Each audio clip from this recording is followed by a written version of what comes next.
For a look now at the state of the race, 6 days out. I want to bring in Hugh Hewitt, MSNBC political analyst, host of the Hugh Hewitt Show on the Salem Radio Network. Thank you, Hugh, for waiting patiently, by the way. We took through the Obama speech there. I appreciate you sticking with us. So I didn't get to the third step there. I was going through the steps for Donald Trump. The third step after you lock down the Romney states, okay, you got to win the toss-up states. You're still one state away, and this looks to me like it is the hardest step for Donald Trump right now. You got to find a blue state on that map. You got to find a state that everybody's looking at now and saying this looks like a Clinton state, and you got to flip it. Can you see one on there? I see three potentials.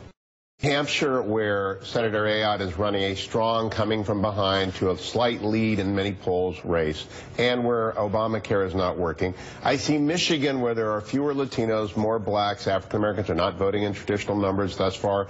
And then we all talk about Pennsylvania. I had Senator Toomey on my radio show this morning. The Affordable Care Act individual premium average increases 50%.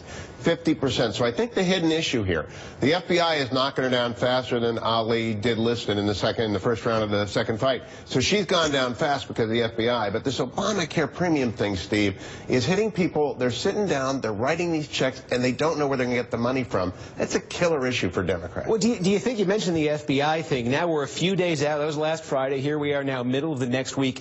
In terms of political fallout, do you think we've seen it at this point, or is there more to come? Oh, I think it continues to roll out. The Washington Post ABC new poll today finds that Donald Trump, you wouldn't have gotten me to believe this a month ago, it was possible, has an 8-point lead over Hillary Clinton in honesty and trustworthiness as a result of this. I also had Speaker Ryan on the program this morning. He talked about the dangers of electing someone who's under not one but two active FBI investigations, the email server and the foundation, which is in 4 FBI field offices. So you've got to worry about if you elect a president-elect and she's indicted, and that's back on the table. That is a crisis for the country, and Ryan hammered that. I think that story continues through the whole weekend. I don't know that Comey can do anything other than make it work worse for her, because it involves classified information which can't be released unless it's cleared out. But if you find a smoking gun, a Nixon-Haldeman tape from June of 1972 that gets released in July of 74 and leads to his resignation 12 days later, I think Comey has to release it. Speaker Ryan agreed. Well, that's interesting you mentioned Paul Ryan, because that's a dynamic here.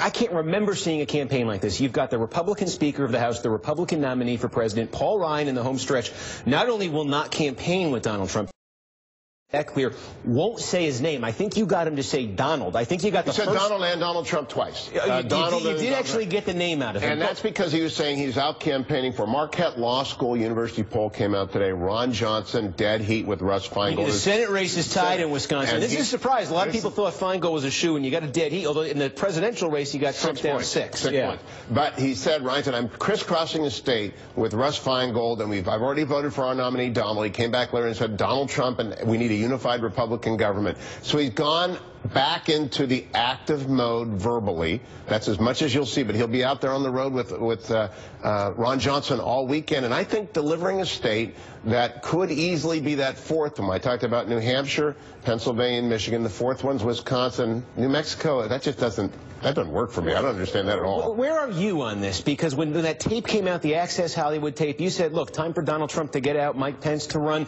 That didn't happen. Trump's the candidate. Where are you in the home stretch? I wait on events. I wait on events. I've been surprised so much in this race, I don't have to cast my absentee for another 4 or 5 days, and I wait on events. I'm inclined to cast it for Donald Trump, but I have to wait and see what happens in this. I like the way he has run the campaign in the last 2 weeks. I think it's been much more disciplined.